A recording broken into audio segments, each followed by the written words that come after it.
Welcome to health file. క్యాన్సర్స్లో కూడా మంచి చెడు ఉంటాయని చెప్పుకోవచ్చు. కొన్ని క్యాన్సర్స్ ట్రీట్మెంట్కి బాగా లొంగి పూర్తిగా క్యూర్ అయితే, మరికొన్ని క్యాన్సర్స్ ఎంత ట్రీట్మెంట్ ఇచ్చినా కూడా క్యూర్ కాకపోగా పూర్ ప్రోగ్నోసిస్, లైఫ్ చాలా తక్కువ ఉండడం జరుగుతూ ఉంటుంది. అలాంటి వాటిలో ముఖ్యంగా చెప్పుకోదగింది గ్యాస్ట్రిక్ క్యాన్సర్స్. పొట్టకు సంబంధించిన క్యాన్సర్స్ని లేటి దశలో కూడా గుర్తిస్తూ ఉంటారు. ఇనిషియల్ స్టేజెస్లో సిమ్టమ్స్ నార్మల్గా డిస్టర్బెన్సెస్ లాగా, గ్యాస్ట్రిక్ ప్రాబ్లమ్స్ లాగా కనిపించవచ్చు. మరి పొట్టకు సంబంధించిన క్యాన్సర్స్ లక్షణాలు ఎలా ఉంటాయి, ఏ లక్షణాలు ఉంటే తప్పనిసరిగా డాక్టర్ సలహా మేరకు ఎండోస్కోపీ కానీ ఇతర పరీక్షలు చేయించుకోవాల్సి ఉంటుంది. ఈ క్యాన్సర్స్ని ఎర్లీ స్టేజ్లో గుర్తిస్తే ట్రీట్మెంట్స్ ఎలా ఉన్నాయి, లేట్ దశలో అయితే ట్రీట్మెంట్ ఆప్షన్స్ ఎలా ఉన్నాయి, ట్రీట్మెంట్స్లో వచ్చిన ఆధునికతలు ఏంటి, ఈ వివరాలన్నీ అందించడానికి Apollo hospitals senior surgical oncologist doctor Ajesh Raj Saxena గారు మనతో ఉన్నారు. ఆయన అడిగి మరిన్ని విషయాలు తెలుసుకుందాం. నమస్తే sir, welcome to the show అండి. నమస్తే. జీర్ణ సంబంధ సమస్యలు, క్యాన్సర్స్ చాలా ఎక్కువగా చూస్తున్నామండి. అంటే చాలాసార్లు లేట్ దశలో కూడా గుర్తిస్తూ ఉంటారు. అసలు ఎందుకు సైలెంట్గా ఉండే రిస్క్ ఉంటుందంటారా? మన డైజెస్టివ్ ట్రాక్ట్ అంటే మన జీర్ణ సంచి ఇప్పుడు ఇలాంటి క్యాన్సర్స్ మామూలుగా చాలా silent. Cancer it self is a very silent disease. The issue is చాలా ఫాస్ట్గా విదిన్ ఏ చిన్న పీరియడ్ ఆఫ్ టైంలో ఈ క్యాన్సర్స్ చాలా బాగా పెరిగిపోతాయి. సో మనం అలర్ట్గా ఉండాలంటే తొందరగా రిపోర్ట్ చేయాలి. మన బాడీలో ఎనీ చేంజ్, మన especially digestive symptoms any change ఉన్నప్పుడు అలర్ట్గా ఉండి తొందరగా చెకప్ చేయించుకోవడం చాలా ఇంపార్టెంట్. సో ఎస్పెషలీ మనం ఇప్పుడు గ్యాస్ట్రిక్ క్యాన్సర్స్ గురించి మాట్లాడుతున్నాం కాబట్టి గ్యాస్ట్రిక్ క్యాన్సర్స్లో ఎలాంటి సిమ్టమ్స్ ఉంటాయి అది తెలుసుకోవడం చాలా important. Majority of the patients మా దగ్గర అసలు ఏం సిమ్టమ్ లేకుండా వస్తారు. వాళ్ళు అసలు జస్ట్ అసిడిటీ అనుకొని, గ్యాస్ ప్రాబ్లం అనుకొని, ఇండైజెషన్ అనుకొని సెల్ఫ్గా మెడికేషన్ వాడుకుంటా కొన్ని రోజుల తర్వాత మా దగ్గర ఆల్మోస్ట్ 2/3 ఆఫ్ ద పేషెంట్స్ బాగా లేట్ స్టేజెస్లో వస్తారు. ఓకే, అంటే వాళ్ళకి ఎసిడిటీ లాంటి సమస్యలు ముందు నుంచి ఎక్కువగా కనిపిస్తాయా? అందరిలో ఎసిడిటీ లాంటి సిమ్టమ్స్ ఉండవు, కానీ గ్యాస్ట్రిక్ క్యాన్సర్స్లో కొన్ని సిమ్టమ్స్ అలర్ట్గా ఉండాలి, which we call as warning signs or danger signs. పర్సిస్టెంట్గా మనకు అసిడిటీ కంటిన్యూ అవుతుంది అనుకోండి, we need to get evaluated. Indigestion లేకుంటే తిన్న తర్వాత మనం అన్నం అరగకుండా ఉంది, ప్రీవియస్లీ మన ఫుడ్ ఎంత తీసుకుంటామో దాని క్వాంటిటీ బాగా తగ్గిపోయింది. మనం ప్రీవియస్లీ అనుకోండి ఒక 3 to 4 ఇడ్లీస్ తీసుకుంటాము, హార్డ్లీ ఇప్పుడు అది 1 or 2 ఇడ్లీస్లో కూడా చాలా ఫుల్నెస్ అనిపిస్తుంది పొట్టలో. That is again very important. Second thing, తిన్నాక పర్సిస్టెంట్గా పెయిన్ ఉండదు. ఆ పెయిన్ అసిడిటీ మనకు గ్యాస్ట్రిక్ అల్సర్స్ వల్ల కూడా ఉండొచ్చు, పెప్టిక్ అల్సర్ డిసీజ్ వల్ల ఉండొచ్చు, సింపుల్ గ్యాస్ట్రైటిస్ వల్ల కూడా ఉండొచ్చు. కానీ one thing is recent onset, అంటే చాలా ప్రీవియస్గా నార్మల్ ఉంది కానీ రీసెంట్లీ అది చేంజ్ వచ్చింది బాడీలో అండ్ ఆ చేంజ్ పర్సిస్ట్ అవుతుంది. Few other important symptoms gastric క్యాన్సర్లో ఏమి టిపికల్గా ఉంటాయి అంటే మనకు వామిటింగ్స్, ఎస్పెషలీ స్టమక్లో మన జీర్ణ సంచిలో గడ్డ ఎప్పుడు పెరుగుతుంది అది నొప్పి ప్రొడ్యూస్ చేస్తుంది. దాంతోపాటు మన ఫుడ్ వెళ్ళే దారి నేరోగా అయిపోతుంది. ఫుడ్ వెళ్ళే దారి నేరోగా అయిపోయిందంటే మనకు ఫుడ్ వెళ్ళడానికి దారి ఉండదు. తిన్న ఫుడ్ టిపికలీ పేషెంట్స్ మాకు వచ్చి ఏం చెప్తారు, డాక్టర్ గారు తిన్నది, ఎస్పెషలీ మేము పొద్దున్న తిన్నది అన్నము ఈవినింగ్ వరకు అలానే అన్డైజెస్టెడ్గా ఈవినింగ్ వరకు అదే వామిటింగ్లో వచ్చేస్తుంది. ఓకే, సో స్టమక్ దాని నార్మల్ కెపాసిటీ ఏంటి, అది సంచిలాగా ఉంటుంది, it just keeps expanding like A bag. So తింటూ ఉంటారు, సాయంత్రం వరకు అదే సేమ్ అన్నము అరగకుండా ఈవినింగ్ వరకు బయటికి వచ్చేస్తుంది. సో ఇది గ్యాస్ట్రిక్ అవుట్లెట్ అబ్స్ట్రక్షన్ అంటారు. ప్రీవియస్గా gastric outlet obstruction, peptic ulcers ఎప్పుడు ఉండే, ఆ అల్సర్స్ వల్ల కూడా ఆ డిఫార్మిటీ వచ్చి దారి టైట్ అవుతుంటాయి. కానీ నౌ స్టమక్ క్యాన్సర్స్ పెరుగుతున్నాయి కాబట్టి ఇలాంటి సిమ్టంలో బాగా అలర్ట్గా ఉండాలి. ఫ్యూ అదర్ సిమ్టమ్స్, ఎస్పెషలీ మనము స్పెషలీ వెయిట్ లాస్ కోసం ఏం ట్రై చేయకుండా మనం నార్మల్గా తింటున్నాము, కానీ ఈ మధ్య నార్మల్ యాక్టివిటీస్తో సహా మన వెయిట్ బాగా తగ్గుతూ వస్తుంది. Weight loss, especially significant weight loss మేము మెడికల్ టర్మినాలజీలో అంటాము. వెయిట్ లాస్ పర్సిస్టెంట్గా అవుతున్నప్పుడు we need to be alert and get evaluated. కొన్ని సిమ్టమ్స్ ఇంకా ఉంటాయి. అసలు ఇది బాగా సటిల్ చేంజెస్ ఉంటాయి బాడీలో. స్టమక్లో యాసిడ్ సెక్రేట్ అవుతుంది అండ్ ఈ గడ్డ వల్ల వాట్ ఎవర్ బ్లీడింగ్ అసలు తెలియకోకుండా అల్సర్ ఉండొచ్చు, ఆ మాస్ ఉండొచ్చు, దాని నుంచి స్టమక్లో బ్లీడ్ అయినప్పుడు ఆ యాసిడ్ అండ్ స్టమక్ మిక్స్ అయిపోయి దాని కలర్ చేంజ్ అయిపోతుంది. అది మనకు ఐదర్ వామిటింగ్లో బ్లడ్ లాగా రావచ్చు, లేకుంటే అది ఫుడ్ మొత్తం డైజెస్ట్ అయినాక పాస్ అయినప్పుడు బ్లాక్ మోషన్స్ రావచ్చు, which we called is melaena. So ఈ బ్లాక్ టారీ మోషన్స్ ఉన్నప్పుడు కూడా this is again a very important warning sign. Another very important warning sign చాలామంది మిస్ అవుతారు, ఎస్పెషలీ పెద్ద వయసులో ఉన్న వాళ్ళు, ఎస్పెషలీ మగవాళ్ళు, మేల్స్ అండ్ ఎల్డర్లీ మేల్స్లో ఎనీమియా, అన్ఎక్స్ప్లెయిన్డ్ ఎనీమియా అంటే రక్తహీనత ఉన్నప్పుడు బ్లడ్ తక్కువ ఉంది అనుకొని ఎప్పుడైనా అన్ఎక్స్ప్లెయిన్డ్ ఎనీమియా ఉన్నప్పుడు మనము ఇవాల్యుయేట్ చేయించుకోవడం చాలా important. Especially most common cause అందరూ ముందులాగా పనిలేక చేయపోతారు, తొందరగా వీక్నెస్ అనిపిస్తుంది, ఆయాసం ఉండొచ్చు and just CBP blood test చేయించుకున్నప్పుడు రక్తం తక్కువ ఉంటుంది. అలాంటి సిచ్యువేషన్లో వీళ్ళు బ్లడ్ ఎక్కించుకుంటారు, లేకుంటే ఐరన్ ట్యాబ్లెట్స్ వేసుకొని సెల్ఫ్ ట్రీట్మెంట్స్ చేయించుకుంటూ ఉంటారు. సో ఇలాంటి ఎనీమియా ఎస్పెషలీ పర్సిస్ట్ అయినప్పుడు there are 2 most important causes. One either due to a hidden stomach cancer or పెద్ద పేగు కోలాన్లో కూడా గడ్డ, ఎస్పెషలీ రైట్ సైడెడ్ కోలాన్ క్యాన్సర్స్లో కూడా చాలామంది ఇలా ప్రెజెంట్ అవుతారు. సో ఎగ్జాక్ట్లీ మోస్ట్ కామన్లీ ఈ స్టమక్లో ఉన్న క్యాన్సర్స్కి ఎగ్జాక్ట్ సిమ్టమ్స్ చెప్పకుండా ఉండొచ్చు, కానీ బాడీలో మన డైజెషన్లో ఎప్పుడైనా చేంజెస్ వస్తున్నాయి అనుకోండి, we need to instead of taking self medication, instead of మనం అనుకుంటాము అవును అసిడిటీ ఉండొచ్చు, లేదు గ్యాస్ ప్రాబ్లం ఉండి డిలే చేయడం may not be really worth it. మనం తొందరగా వెళ్ళి at least consult a specialist and ఒక నెగటివ్ టెస్ట్తో కొంచెం రిలాక్స్గా పడుకోవడం important rather than missing some important things. Yes, ఒక కాల్ చేద్దామండి. హలో. హలో, నమస్తే, చెప్పండి. నమస్తే అండి, డాక్టర్ గారు. నమస్తే అండి. సార్ నా పేరు వెంకటరమణ సార్. నమస్తే అండి. మా బ్రదర్కి సిఎంఎల్ అని నిర్ధారించారు సార్. ఓకే అండి. అది సిమ్టమ్స్ వచ్చి బాడీ పెయిన్స్ ఉండడం, తర్వాత అంతా మామూలుగా ఉంది. వెయిట్ లాస్ ఒక 7 kgs వెయిట్ లాస్ ఉంది. Okay okay. అదే సార్ ట్రీట్మెంట్ ఏంటంటారు దీనికి? ఒక ఎన్ని 400 టాబ్లెట్ డైలీ 1 టాబ్లెట్ పెట్టారు సార్. Correct correct. చెన్నైలో చూపించుకున్నారు సార్ మా బ్రదర్. ఓకే అండి. సో సిఎంఎల్ అంటే క్రానిక్ మైలాయిడ్ లూకీమియా అండి. క్రానిక్ మైలాయిడ్ లూకీమియా అంటే ఒక టైప్ ఆఫ్ బ్లడ్ క్యాన్సర్ ఉంటుంది. అది ఎస్పెషలీ పెద్ద వయసులో కూడా వచ్చే ఛాన్సెస్ ఉంటాయి. సిఎంఎల్కి అగైన్ దాంట్లో బ్లడ్ క్యాన్సర్లో ఉన్న ట్రీట్మెంట్ కంప్లీట్లీ డిఫరెంట్గా ఉంటుంది. ఎస్పెషలీ సిఎంఎల్ ట్రీట్మెంట్ జస్ట్ ఒక సింపుల్ ఇమాటినిబ్ ట్యాబ్లెట్ వాడుతూ మనం ఈ డిజీజ్ని కంట్రోల్ చేయొచ్చు.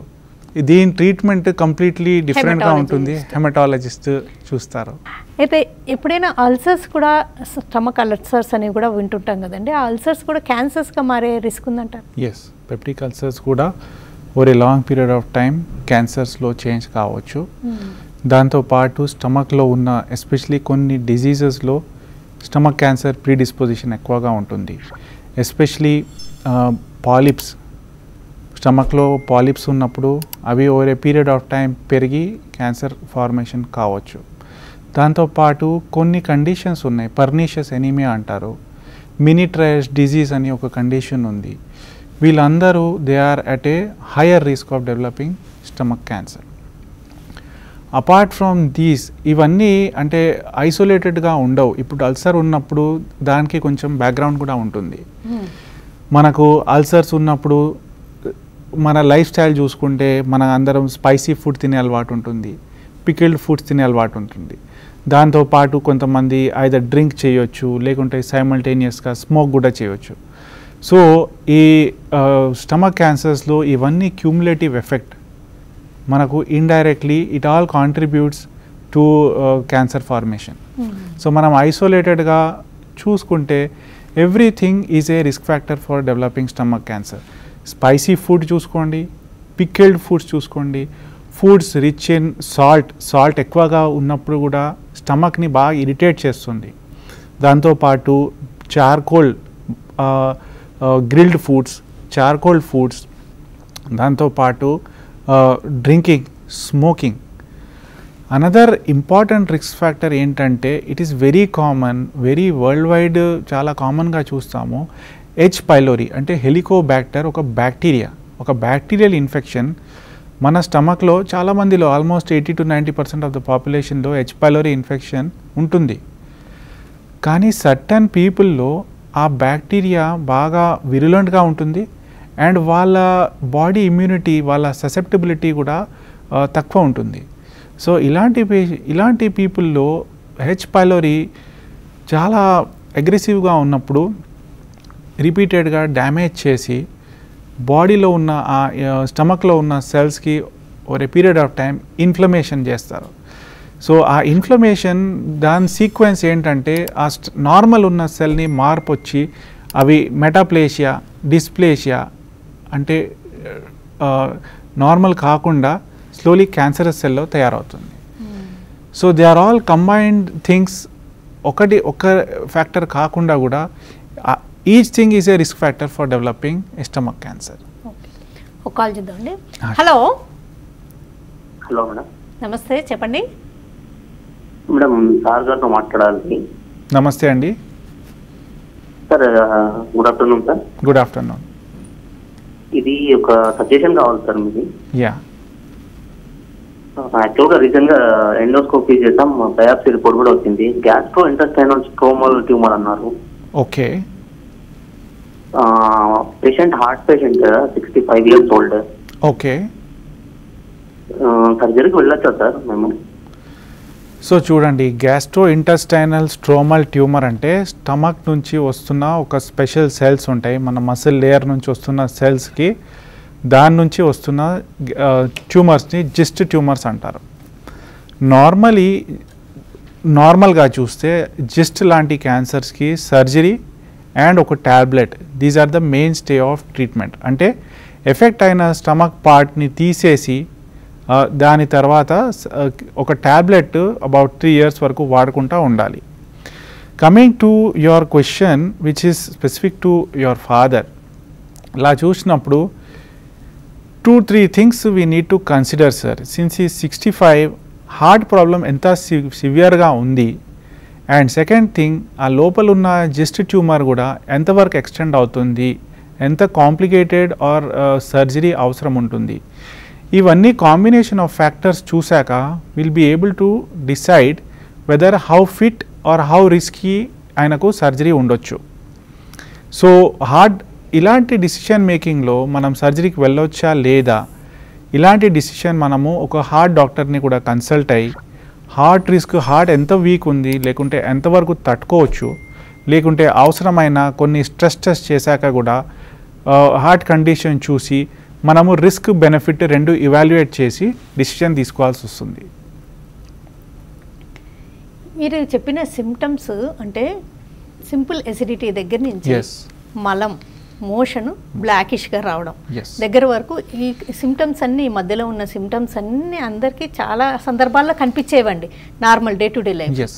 మరి ఎవరు చెకప్స్ చేయించుకోవాల్సి ఉంటుంది, ఎవరు సస్పెక్ట్ చేయాల్సి ఉంటుంది, ఏ చెకప్స్ చేయించుకోవాల్సి ఉంటుంది? 2 things అండి. ప్రతి క్యాన్సర్ పేషెంట్లో ప్రతి సిమ్టమ్ ఉండదు. సెకండ్ థింగ్, ఆ సిమ్టమ్ ఉంది అంటే 100% క్యాన్సర్ ఉంటుంది అని కంపల్సరీ కాదు. మనము బాడీలో ఎప్పుడైనా రీసెంట్ ఏమైనా మార్పు వస్తుందంటే that is one red flag, that is one danger sign. What is normal for you, అది లేదు, ఇప్పుడు చేంజ్ ఉంది. Second thing, anything that is persisting, అంటే ఆ అసిడిటీ మీకు ఒక 2 weeks తర్వాత కూడా కంటిన్యూస్గా ఉంది అనుకోండి, అసలు రిజాల్వ్ కాలేదు. మనం అందరం ఒక పార్టీకి వెళ్ళాము, స్పైసీ ఫుడ్ తిన్న తర్వాత నెక్స్ట్ డే మార్నింగ్ ఆ మంటలాగా ఉండొచ్చు, కానీ అదే మనకు కంటిన్యూ అవుతుంది ఒక 1 week, 10 days, 2 weeks కూడా ఇలా కంటిన్యూ అవుతుంది అంటే మనము have a very low threshold వెళ్ళి ఒక స్పెషలిస్ట్ని కన్సల్ట్ అయ్యి ఒపీనియన్ తీసుకోవడంలో తప్పేం లేదు. ఎర్లీగా డయాగ్నోస్ చేసుకోవాలంటే కూడా ఇప్పుడు మనము మోస్ట్ కామన్లీ ఇలాంటి సిచ్యువేషన్లో చూసుకోవాలంటే ఒక endoscopy is a very simple test. Hardly in an experienced hand ఒక endoscopy may take a 1 minute procedure అది. సో అలాంటి ప్రొసీజర్కి మనం ఒక తక్కువ థ్రెషోల్డ్ పెట్టుకోవడంలో is for our own benefit. Endoscopy and ఆలోచిస్తే ఈవెన్ కంట్రీస్ లైక్ ఇప్పుడు మనం సౌత్ ఈస్ట్ ఏషియాలో గ్యాస్ట్రిక్ క్యాన్సర్ ఇన్సిడెన్స్ చాలా ఎక్కువగా ఉంది. అండ్ మా ప్రాక్టీస్లో చూస్తున్న పేషెంట్స్లో మోర్ దాన్ 2/3 పేషెంట్స్ అడ్వాన్స్ స్టేజెస్లో వస్తారు. సో ఎక్కడైనా we are losing some precious time to get these cancers evaluated. Japan, Korea ఇలాంటి కంట్రీస్లో వాళ్ళ దగ్గర ఒక రిగరస్గా స్క్రీనింగ్ ప్రోగ్రామ్ ఉంది. 40 or 50 years నుంచి up to 75 years of age every 2 to 3 years వాళ్ళు కంపల్సరీగా అందరికీ ఎండోస్కోపీ చేసి చూస్తారు. So the kind of patients వాళ్ళు చూస్తారు, they see majority early gastric cancers. ఆ స్టమక్ క్యాన్సర్స్ బాగా ఎర్లీగా పట్టుకున్నాం అనుకోండి, అంటే వెరీ స్మాల్ సైజ్లో మనకు బయటపడింది ఆర్ వెరీ సూపర్ఫిషియల్గా ఆ స్టమక్ క్యాన్సర్స్ ఉన్నాయి. అలాంటి కండిషన్స్లో ఒక సింపుల్ ఎండోస్కోపిక్ సర్జరీ ద్వారానే ఆ ట్యూమర్స్ని తీసేయచ్చు. అండ్ మనకు అవుట్కమ్స్ కూడా చాలా బాగుంటాయి. అంటే they do very well with almost 90-95% కంటే ఎక్కువ సర్వైవల్ ఉంటుంది. ఓకే, ఒక కాల్ ఇద్దామండి. Hello. Hello madam, good afternoon madam. చెప్పండి. నమస్తే, చెప్పండి, మీ క్వశ్చన్ అడగండి. మేడం సార్తో మాట్లాడాలి మేడం. చెప్పండి sir. Good afternoon. Sir good afternoon sir. అయితే నాకు కొన్ని రోజుల నుంచి గ్యాస్ట్రిక్ అల్సర్ ప్రాబ్లం ఉంది సార్. Okay sir. సార్ నేను ప్యాంటాప్రాజోల్ అయితే ఒకసారి డాక్టర్ చూపించుకుంటే ప్యాంటాప్రాజోల్ ముఖ్యమైన సిరప్ రాసింది సార్. ఓకే. అది వాడుతున్నా, తక్కువ అయింది సార్. ఓకే. తక్కువ అయింది. మళ్ళీ కొన్ని రోజుల తర్వాత ఎప్పుడు స్టార్ట్ అవుతా ఉండదు సార్. నేను కొంచెం హార్డ్ వర్కర్ సార్. కొంచెం ఏదైనా వ్యవసాయ పనులు అది తీసినప్పుడు ఆటోమేటిక్గా ఆ రోజంతా కడుపు నొప్పి లేదు. ప్లస్ మళ్ళీ బ్లడ్ టెస్ట్ చేయించుకుంటే బ్లడ్ ఎప్పుడు హెమోగ్లోబిన్ తక్కువ అవుతుంది సార్. చాలా డిక్రీజ్ అవుతుంది. ఇప్పుడు 99% వచ్చింది సార్. 9కి వచ్చిందండి. మీరు వెళ్ళి మీరు ఎండోస్కోపీ ఏమైనా చేయించుకున్నారా సార్? ఎండోస్కోపీ అనేది చేస్తా అన్నాడు సార్, కానీ మెడిసిన్ తోటి తక్కువ అవుతుంది, తర్వాత చేద్దామని చెప్పి మెడిసిన్ రాసిచ్చింది సార్. అప్పుడు ఆ మధ్యలో తక్కువ అయింది సార్. సో ఈ ప్రాబ్లం మీకు పర్సిస్టెంట్గా ఉంది కాబట్టి ఒక సింపుల్ ఎండోస్కోపీ చేయించుకొని లోపల జీర్ణసంచిలో లేకుంటే మన ఫుడ్ పైప్లో లోపల నుంచి ఏమైనా సింపుల్ అల్సర్ ఉందా, లేకుంటే ఈసోఫెజైటిస్ లేకుంటే గ్యాస్ట్రైటిస్ ఇలాంటి కండిషన్స్లో కూడా ఇలాంటి సిమ్టమ్స్ ఉండొచ్చు. కానీ దీనికి నాకు ఏం అర్థమవుతుందంటే మీకు కంప్లైంట్స్ సిగ్నిఫికెంట్గా ఉన్నాయి. మీరు మెడికల్ మేనేజ్మెంట్ ట్రై చేశాక కూడా మీకు కంప్లైంట్స్ పర్సిస్ట్ అవుతున్నాయి. ఇలాంటి సిచ్యువేషన్లో దీని కారణం ఏంటి కనుక్కోవాలంటే అట్లీస్ట్ ఒక ఎండోస్కోపీ చేసి లోపల ఉన్న పార్ట్స్ని క్లియర్గా చూసుకున్నాక ఒక డయాగ్నోసిస్కి రావడం మంచిది. ఓకేనండి. డాక్టర్ రాజేష్ రాజసేన గారు, అంటే స్టమక్ క్యాన్సర్స్ ఎందుకు ఇంతగా పెరుగుతున్నాయి, ఎలాంటి సిమ్టమ్స్ని అస్సలు నెగ్లెక్ట్ చేయకూడదు, అండ్ వాళ్ళు ఎంత త్వరగా ఎండోస్కోపీ లాంటి చిన్న టెస్ట్ తోటి ఈ సమస్యను గుర్తించి ముందుగానే ట్రీట్మెంట్స్ తీసుకోవచ్చు, అసలు ఈ సమస్యకు ప్రధానమైన కారణాలు ఏంటి, సిమ్టమ్స్ ఏంటి, ఈ వివరాలను అందించినందుకు థ్యాంక్స్ ఎలాట్ అండి. ఇది వాళ్ళ health file. Keep watching TV5.